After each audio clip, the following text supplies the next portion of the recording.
छत्रपती शिवाजीनगर येथील अखिल पाटील इस्टेट रहिवासी संघाच्या वतीने झोपडी धारकांच्या विविध प्रश्नांच्या बाबतीत SRA कडून झालेल्या सर्वेबाबत उपस्थितांनी पत्रकार भवन येथे पत्रकार परिषदेत आपल्या मागण्या मांडल्या। मी सुशील सूर्यकांत सरोगोड एक पाटील इस्टेटमधून राहणारा नागरिकच आहे। मी काही नेता नाही आहे। त्याच्यामुळे आमचं एकच म्हणणं आहे की आमचा SRAला किंवा इंजिनिअरिंग कॉलेजला कोणत्याही पद्धतीचा कोणताही विरोध नाही आहे। विरोध का दर्शवतो? कारण की तुम्ही नागरिकांमध्ये यायलाच तयार नाही आहे ग्राउंडला। तुम्ही नागरिकांचे प्रश्न जाणून घ्या, त्यांचे म्हणणे ऐका, त्याच्यानंतर तुम्ही कामाला गती द्या। जर तुम्ही हे केलं तरच पुढे SRAला गती येणार आहे। जर तुम्ही नागरिकांचे जर प्रश्न जाणून नाही घेतले तर नागरिकही तुमचे प्रश्न किंवा तुमच्या काय अटी असतील त्या पण जाणून घेणार नाहीत। तर आमचं एकच म्हणणं आहे, त्यांनी नागरिकांना विचारात घ्यावं, त्यांनी नागरिकांपर्यंत पोहोचावं।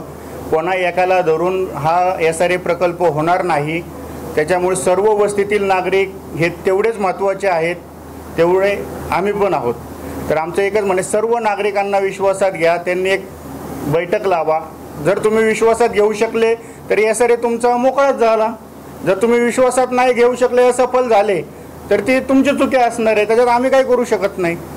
तर आमचं एकच म्हणणं आहे, SRAनी व कॉलेजनी सर्व नागरिकांशी संवाद साधावा, त्यांची बैठक घ्यावी, त्यांना विचारात घ्यावं, त्यांचे म्हणणे ऐकून घ्यावे आणि पुढे सरकावं। आम्ही तयार आहोत। आमचं एवढंच म्हणणं आहे, पूर्ण पाटील इस्टेटमध्ये जेवढे रहिवासी लोक आहात त्यांना प्रत्येकाला घर मिळालं पाहिजे आणि घर चांगल्या क्वालिटीचं मिळालं पाहिजे।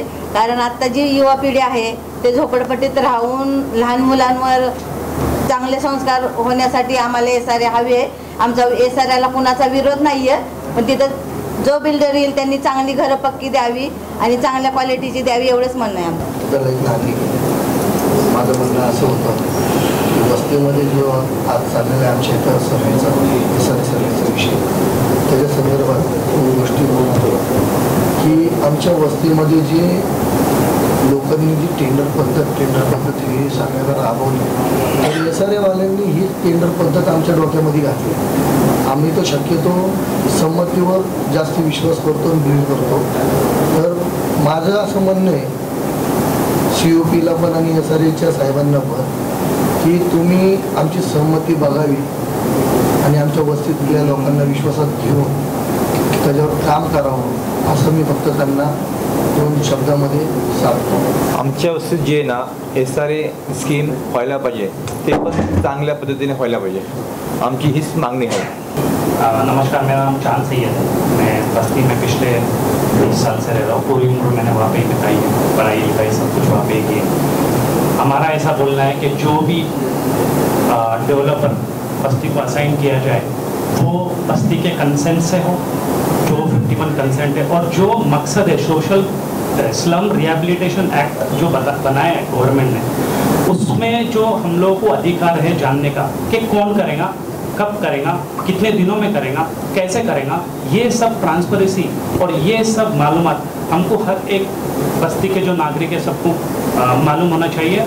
और जो बेसिकली मकसद है SRA के कि लोगों को अच्छे घर मिले, थोड़ा अच्छा स्टेटस मिले, क्योंकि आज झोपड़पट्टी के जो बेसिकली लोग हैं, क्योंकि स्टेटस झोपड़पट्टी का उतने अच्छे से नहीं है, इसलिए जज किए जाते हैं जगह जगह पे बोलने में। भले हम कितने भी एजुकेटेड ना हो, लेकिन हमारे बातों हमारे एड्रेस के ऊपर बहुत सारी चीज़ें जज होगी। तो हमारा SRA को कुछ विरोध नहीं है, सिर्फ इतना ही कि बस्ती के कंसेंट से डेवलपर आए और बस्ती के कंसेंट से हर एक स्टेप लीजिए। Thank you.